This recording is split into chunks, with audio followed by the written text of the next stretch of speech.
as the chairman of this committee, I say to you, shut the F up. Let us now resume our hearings.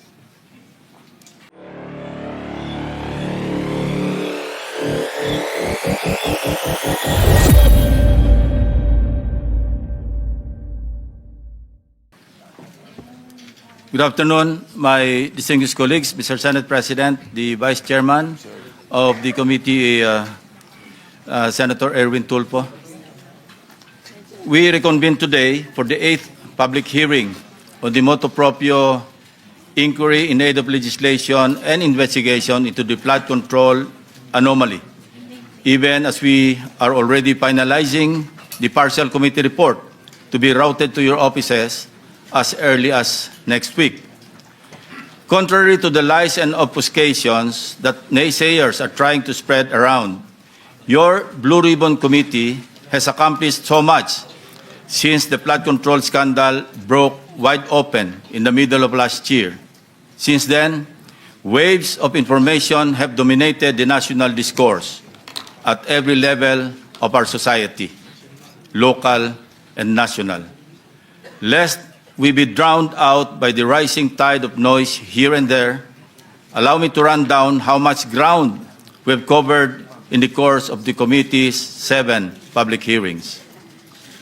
Since the Bulacan 1st District Engineering Office was exposed as the epicenter of the biggest corruption saga in recent history, your committee was able to hear and record the sworn testimonies of DPWH District Engineer Henry Alcantara, Assistant District Engineer Bryce Hernandez, JP Mendoza, and the rest of the so-called BGC Boys, and laid bare their collective splurging of billions of pesos in several casinos, made possible by their indispensable roles in a mafia-like scheme, not from extortion for protection activities involving business establishments, but through an elaborate conspiracy in siphoning funds from the country's national budget intended for flood control projects to protect lives and properties of Filipinos in low-lying areas.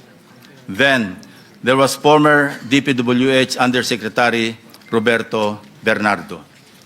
Your committee followed the money and paper trails through skillful research and questioning by our members, which revealed the deep web of in-house contracting, bid rigging, padded contract costs, and license renting.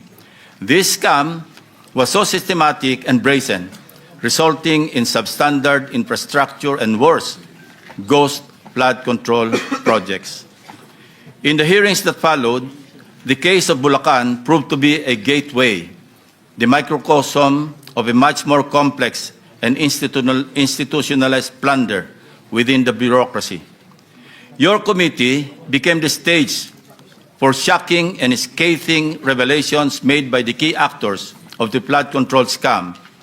We conduct these hearings with such fairness and integrity that those with the truth felt motivated to come forward to testify, while others became tentative and unsure of which path to trek. Let me emphasize one point. We always go where the evidence leads us. We do not target any particular person, nor do we have the intention to cover up for anybody. Thus, we uncovered the top-to-bottom systemic misuse and abuse of public funds involving high officials in the executive and legislative branches, even the Commission on Audit. Sa kasalukuyan as I speak, may mga nakasakdal na sa Sandigan Bayan at sa mga regular na korte ng bansa, at marami pa ang sumasailalim sa preliminary investigations ng Ombudsman at Department of Justice, mga contractors at matataas na opisyal ng ehekutiba at lehislatura at iba pang sangay ng pamahalaan.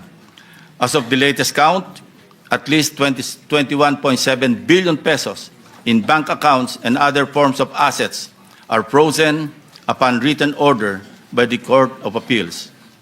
May mga sumasailalim na rin sa Witness Protection Program ng DOJ upang tumulong palakasin ang mga ebidensya habang nangangako na magre-restitute ng napagkasunduang halaga sa ilalim ng mga pinirmahang Memorandum of Agreement with the WPP tungo sa logical conclusion ng mga klasong plunder, malversation of public funds through falsification, violations of anti-graft laws at iba pang krimen.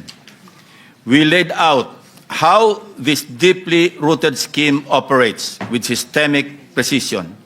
It involves a network of actors, namely the contractors group who collude amongst themselves to rig public biddings and monopolize flood control projects, key DPWH coordinators who manage project allocations and orchestrate the collection and delivery of kickbacks, and intermediaries, agents, or bagmen who receive these illicit funds allegedly in behalf of their principals.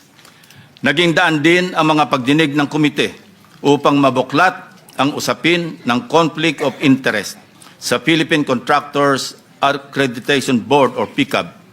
We also flagged blacklisted companies resurfacing under new names, the rampant practice of license renting, and the awarding of billion-peso contracts to severely undercapitalized firms. Modesty aside, but significantly, your committee paved the way for the implementation of landmark transparency reforms in our national budget process.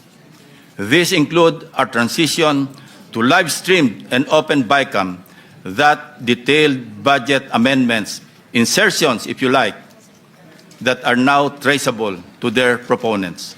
Not to mention stricter safeguards to ensure that no vague or undefined infrastructure projects are included in the General Appropriations Act.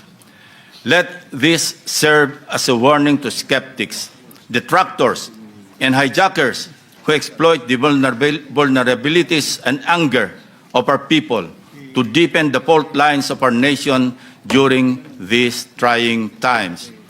Your noise will not silence the truth. Neither does it provide any help in our investigation. Your noise cannot convict and won't even indict the malefactors in this flood control mess. Only evidence does.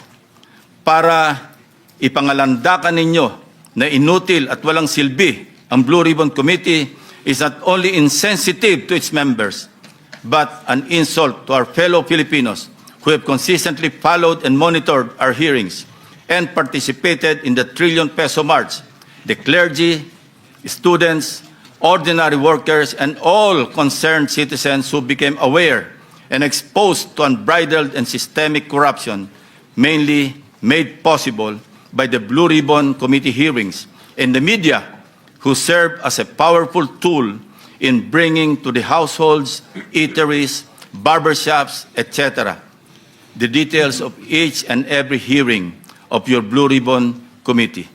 With all that being said, as the chairman of this committee, I say to you, shut the F up. Let us now resume our hearings.